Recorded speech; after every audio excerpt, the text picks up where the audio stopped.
This is Dr. Balog of the Vancouver Centre for Cosmetic and Implant Dentistry here in Burnaby, British Columbia, a district or a part of Greater Vancouver here in BC. This is part two of bite anomalies and bite deal with what we call occlusion. Part one, I had a short video, 10-15 minutes, talked about people who came in with various types of pain, some cases very, very severe, and would have led to thinking, okay, this is a tooth that's got a fracture, it needs a root canal, it may need to come out, and yet it turned out that there was nothing further wrong with these teeth other than it was a bite issue. So if you haven't watched that video, you may want to watch that first, and then I can talk today about this video is about what is it that we actually look at when we're looking at a person's bite, and what are some of these things that we can do that could potentially eliminate some of these severe pains. So first of all, let me take a look, talk to you about what is ideal or normal tooth anatomy. Our back teeth are not flat, obviously, unless you've worn them down. They're not flat. They actually have grooves and tips and cusps. So they have these, looks like little mountains. And our teeth will come in together, and as we bite, we close together, and our teeth fit together. Now, when our teeth are fitting together in what we call our center or centric bite, our teeth, ideally, you would think, should mesh like this, where they make full contact on all the surfaces of the teeth. And I'm going to show you a very, very low-tech picture here. I apologize, I'm not an artist, but I wanted to have something that I can show you. So here's showing an upper and lower molar coming together, and we would think that the best way for our teeth to chew is if we've got a huge milling surface where our teeth contact like this. The problem is we don't actually mill our teeth. We actually chew an up and down motion. Milling is kind of going like side to side, and most of us do not chew in that format. The way our teeth ideally should fit together is something along these lines here.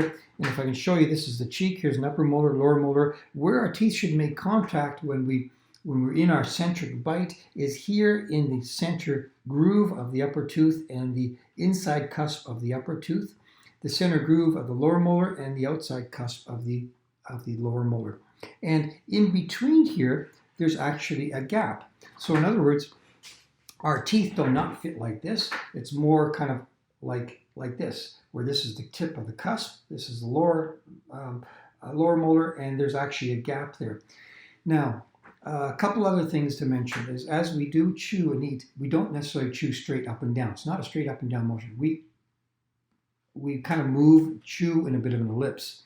And what guides our jaws into the right position is our front teeth. So the front teeth are very, very important. And then we make contact with our front teeth, and then we slowly move into a backwards position. And that's been shown and studied, and that's been proven. That's how we do chew. And ideally, we don't have any back teeth make contact until right at the last minute when everything is what we call full intercuspation. In other words, everything's fitting together in maximum contact. But it's not always the case. Oftentimes, as we're chewing and we slide and we move in this elliptical motion, we're hitting on the slopes of some of these teeth. Now, our neuromuscular system does not like that. However, our neuromuscular system is very good, and it knows that that contact is there, and so it does things to avoid making contact with that. And one of the things we may do is it might be a stimulus for clenching and grinding. The theory is that because we have this contact at nighttime or during daytime, we might grind our teeth away, trying to get rid of that contact point. Now, it can take a long time to grind away your teeth. So what sometimes can happen is when we're making contact on these parts of the teeth, it does a couple different things. They've shown as we make contact and bite down and clench on our teeth, that all the stress is concentrated here at the gum line. And when that stress is concentrated at the gum line, if there's excessive stress, it can do a number of things. Number one, the enamel that's there can actually fracture off and leave a notch at the gum line. Now, when I went to dental school 30 plus years ago, they said, well, when all these people that got these notches at the gum lines because they're using too hard of a toothbrush, and certainly that could be a factor. But I'd say probably the majority of people who have these notches at the gum line, it's what we call currently today an abfraction. In other words, a fracture of the enamel at that area where the enamel just fractures out.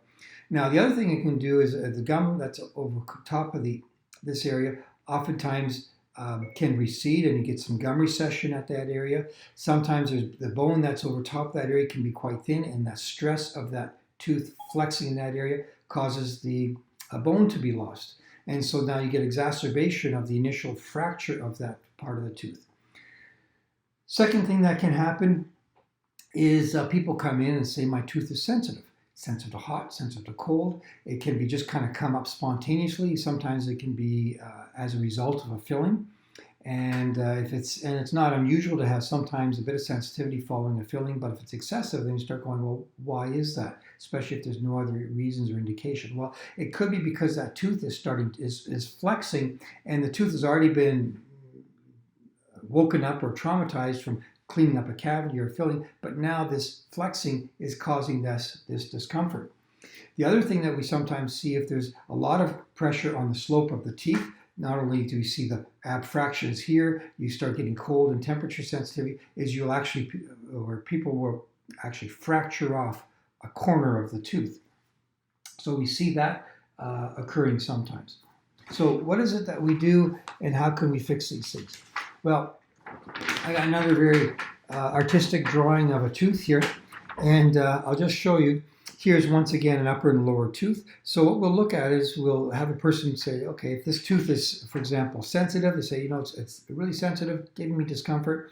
I can't chew, I can't eat on it, and we don't see anything else wrong with it. There's no nerve problem beyond the pain that they're having. There's no sign of infection, there's no decay, everything else is fine, whatever's on there, filling or otherwise, is okay. But there's this contact in the tooth, and then I'll look at, okay, is there possibility that this tooth is being torqued? And where is that contact? So we make sure that there's good solid contact in the central groove, but we go in here and make sure that there's no contact in these pink areas along the slopes of the tooth that the tooth might be torquing. And how do we do that? Well, we literally just go in there with our drills, for lack of a better description, and a polishing diamond burr, and we go in there and we just lightly buff those areas. And I mean that lightly. We typically do this without anesthetic. That's very important because I want the person to be able to tell, and I want how their teeth are coming together. Sometimes when we're frozen, we can't feel how our teeth are coming together. Secondly is when I'm doing the adjustment, we don't need anesthetic. I want to make sure that they're not having sensitivity. If they start having sensitivity, then I cannot do much. I want to do much further as far as adjustments. People often say, "Oh, you're going to take away my tooth? Isn't that? I mean, isn't that counterintuitive?" To a certain degree, you might think so, but we're not taking away a lot of tooth.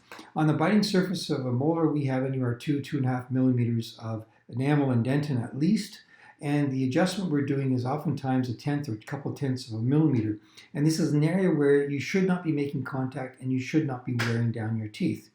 And in fact, they've shown that with normal function and normal chewing, we shouldn't wear through more than a couple millimeters of enamel in our entire lifetime. And yet, if we're clench and grind, we can wear through a millimeter or two easily in less than a decade.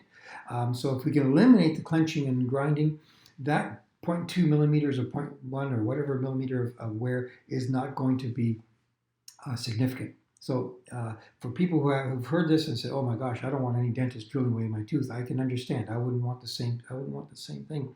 And so I have to explain to my patients, number one, we're not taking away a lot of tooth. We're just adjusting the areas where the teeth should not make contact. Secondly, we're not changing your bite. Your bite is determined by where these teeth touch in the central groove, and so how your teeth touch and how your teeth close is not going to change or should not change unless we're doing an awful lot of adjustments.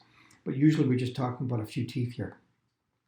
So we do these adjustments. We take away the slopes of the teeth. I have people bite together on some what we call articulating paper, which is a carbon paper. Have them tap, and then have them close and say, "Okay, now slide your teeth from side to side." And I look for those areas where teeth should not touch. And I just briefly go in there, slightly make some tiny adjustments to those teeth.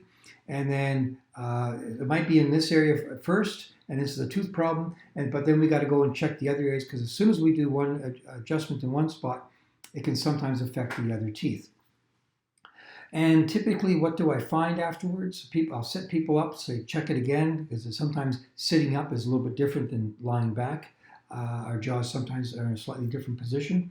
And typically what they'll say is, you know what, my teeth fit better. I can feel like they actually mesh.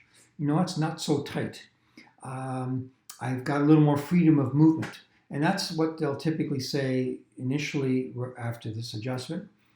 Subsequently, if they came in with tooth pain, whether it's a few days or sometimes a couple of weeks, they'll say, you know what, that tooth pain is gone, or it's been reduced significantly. Now, if it hasn't gone away or hasn't changed, then I'm going to start looking at other things.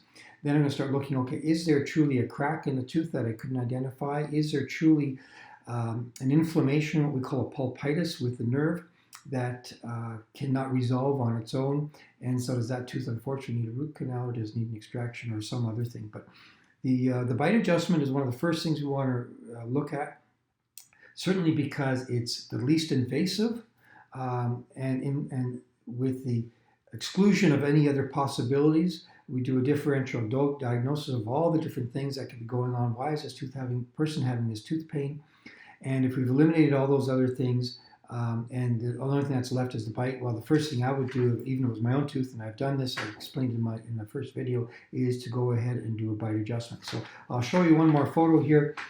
This is showing an upper molar, lower molar. Here's the lower molar. This is the tongue. This is the cheek. These are the central part of the groove of the tooth. This is the outside. That's where we should be making contact, here in these yellow areas, and not so much along the slopes of the teeth. And we not only need to check it in centric, but also as we move from side to side, our jaws should be free to move, and where we should make contact and what should be guiding our jaws in their movements is our front teeth, canine to canine, not so much on the back teeth. And here's an example of an upper molar, once again with the cheek, and where we should be making contact is once again in a central groove of the tooth and on the tips of the inside cusp, and not along the slopes outside or inside of those teeth. If we're making contacts here, that's once again, that's where the teeth start torquing. It can lead to, once again, discomfort with teeth. Secondly, abfractions, where the enamel and the part of the tooth fractures off, gum recession, possibly bone loss. It leads to fractures of the teeth, maybe even cracks of the teeth. TMJ problems, person's having pain in their jaw, and we can confirm that with other things, checking for muscle tenderness, soreness, all those sorts of things. Anyways, I hope this was a valuable video for whoever's watching it. If you think that might be an issue, have your dentist check it. Once again, I've been practicing for 30 years, and we learn these things as dentists about occlusion and bites and how our bites should be. And, this is a very simplistic diagram of something I remember looking at a textbook in prosthetics. And it wasn't until I listened to a lecture from a Dr. McCoy talking about these abfractions and about the wear of the teeth that finally took until that before the light bulbs went off and realized, you know what? Some of these things what I looked at were I thought would have been fine as far as a bite, obviously were not. And so when I started looking at that, doing some minor adjustments, I was flabbergasted as to how quickly their symptoms resolved. Not only just minor sensitivity, but sometimes quite severe sensitivity.